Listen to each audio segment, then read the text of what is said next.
नमस्कार दोस्तों, welcome back to our channel Sach Tak, जहां फैक्ट्स और एनालिसिस के दुनिया में हम आपको रियलिटी चेक देते हैं। आज का हॉट टॉपिक है India overtakes Japan to become the fourth largest economy. जी हाँ, ये रिसेंट हेडलाइन है जो इंडिया में काफी धमाका मचा रहे। लेकिन सवाल है कि ये न्यूज रियल है या सिर्फ और सिर्फ पॉलिटिकल जुमला है।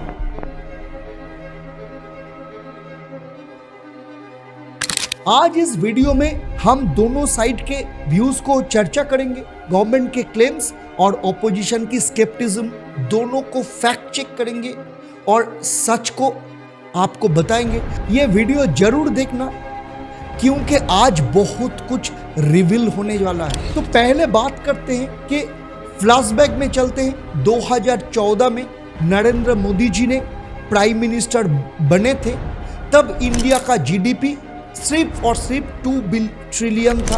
ग्लोबल रैंकिंग लगभग 10th या 11th नंबर पे। फास्ट फॉरवर्ड टू 2024 और इंडिया का जीडीपी लगभग 4 ट्रिलियन होने वाला था। मतलब ये सिर्फ 10 साल में जीडीपी डबल, ये कोई छोटी बात नहीं, क्योंकि इसी दौरान हम फ्रांस और यूके जैसे बड़े देश को पीछे छोड़ दी और इसके पीछे GST, digital India, make in India जैसे बड़े रिफॉर्म्स हुए।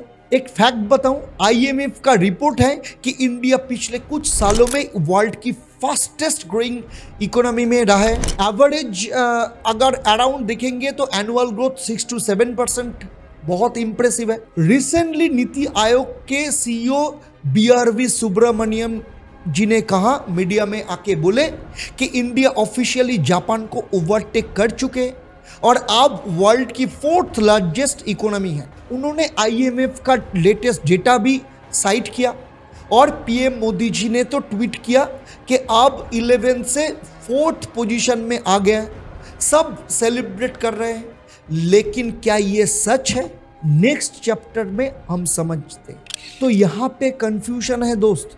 एमआईएफ की एक्चुअल लेटेस्ट जो फिगर के मुताबिक 2024 में जापान का जीडीपी 4.03 ट्रिलियन और इंडिया का जीडीपी 3.91 ट्रिलियन है। मतलब टेक्निकली अभी हम जापान से पीछे हैं, लेकिन स्टोरी में ट्विस्ट है। आईएम का फोरकास्ट है कि बाई 2025 एंड तक इंडिया 4.18 ट्रिलियन और जापान 4.17 ट्रिलियन होगा। मतलब आगे बढ़ने का फोरकास्ट है, अभी नहीं हुआ है ऑफिशियली। ये कंफ्यूजन है, जो प्रोजेक्शन है उनको फैक्ट की तरह प्रेजेंट किया गया है, जिसकी वजह से ऑपोजिशन और फैक्ट चेकर्स इसको जुमला कह रहा है। ऑपोजिशन लीडर्स जैसे जयराम रमेश जी और संजय राउत तो बोल रहा है कि सरकार सिर्फ पॉलिटिकल पॉइंट स्कोर कर रहे हैं। उनका सवाल सिंपल है, जीडीपी से क्या होगा जब 85 इंडियंस फ्री राशन पे डिपेंड है और अनएम्प्लॉयमेंट भी अभी बहुत हाई है।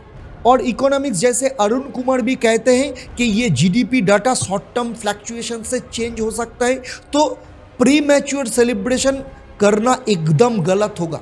तो नेक्स्ट चैप्टर में चलिए हम समझते हैं। अब सरकार का भी अपना पॉइंट है। गवर्नमेंट का ये कहना है कि सिर्फ टाइम की बात है। अगर प्रोजेक्शन 2025 तक है तो उसको अभी सेलिब्रेट करने में क्या प्रॉब्लम है। पीयूष गोयल जी तो ये भी कहता है कि मोदी सरकार का डेकेड इंडिया का इकोनॉमी हिस्ट्री का बेस्ट परफॉर्मेंस डेकेड है। और इंटरनेशनली भी मॉर्गन स्टैनली, आईएमएफ जैसी इंस्टीट्यूशन कह रहे हैं कि इंडिया का फ्यूचर बहुत ही ब्राइट है और 2030 तक हम 7 ट्रिलियन इकोनॉमी बन जाएंगे। तो ओवरऑल सेंटीमेंट पॉजिटिव है, बस टाइमिंग को लेकर सवाल है। तो नेक्स्ट चैप्टर में हम देखेंगे कि जीडीपी की असली मतलब क्या है। सिर्फ जीडीपी रैंक सब कुछ नहीं है दोस्तों। पर कैपिटा इनकम में भी इंडिया काफी पीछे है। जापान की पर कैपिटा जीडीपी $32,000 की है, जबकि इंडिया की सिर्फ $2,300 की। इसका मतलब पॉपुलेशन ज़्यादा है तो जीडीपी बड़ा है, लेकिन पर कैपिटा इनकम में बहुत ही काम करना है। और इन्फ्लेशन ऑफिशियली 4%, लेकिन आप और मैं जानता हूं कि महंगाई अभी भी कंसर्न है, रोजगार भी एक बड़ा सवाल है, जीडीपी ग्रोथ के साथ जॉब भी क्रिएट करनी होगी। मतलब जीडीपी बड़ा है लेकिन अभी लोगों के हाथ में प्रॉस्पेरिटी पूरी तरह नहीं पहुंची है। तो क्या इंडिया ने जापान को ओवरटेक किया? टेक्निकली अभी नहीं, लेकिन करने वाला है। ये कह सकता है कि सरकार ने थोड़ा जल्दबाजी की प्रोजेक्शन को फैक्ट्स में बताने में, लेकिन इसमें कोई डाउट नहीं है कि डायरेक्शन सही है। और हाँ, जीडीपी नंबर इंपॉर्टेंट है, लेकिन रियल प्रॉस्पेरिटी तब है जब रोजगार, इन्फ्लेशन, इनइक्वालिटी जैसा चीजों भी एड्रेस हो। इसीलिए इंडिया की इकोनॉमी जर्नी रियलिटी भी है और थोड़ी सी जुमला भी है। प्राउड होना चाहिए कि इंडिया टॉप इकोनॉमी में आ रहा है, लेकिन कॉम्प्लेसेंट नहीं होना चाहिए, क्योंकि अभी भी इकोनॉमिक प्रोग्रेस के साथ सोशल प्रोग्रेस भी बहुत जरूरी है। तो चलिए देखते हैं आपका ओपिनियन क्या है। क्या ये अचीवमेंट आपके लिए बड़ा है या सिर्फ पॉलिटिकल ऑप्टिक्स है? मुझे कमेंट सेक्शन में जरूर बताइएगा। अगर ये वीडियो पसंद आए तो लाइक करें, शेयर करें और चैनल को सब्सक्राइब करना मत भूलिए। ऐसे ही डीप एनालिसिस वीडियो के लिए बेल आइकन को भी प्रेस करके रखिए। अगली बार मिलते हैं और एक जबरदस्त एनालिसिस के साथ। तब तक के लिए स्टे इन्फॉर्म, स्टे स्मार्ट। जय हिंद।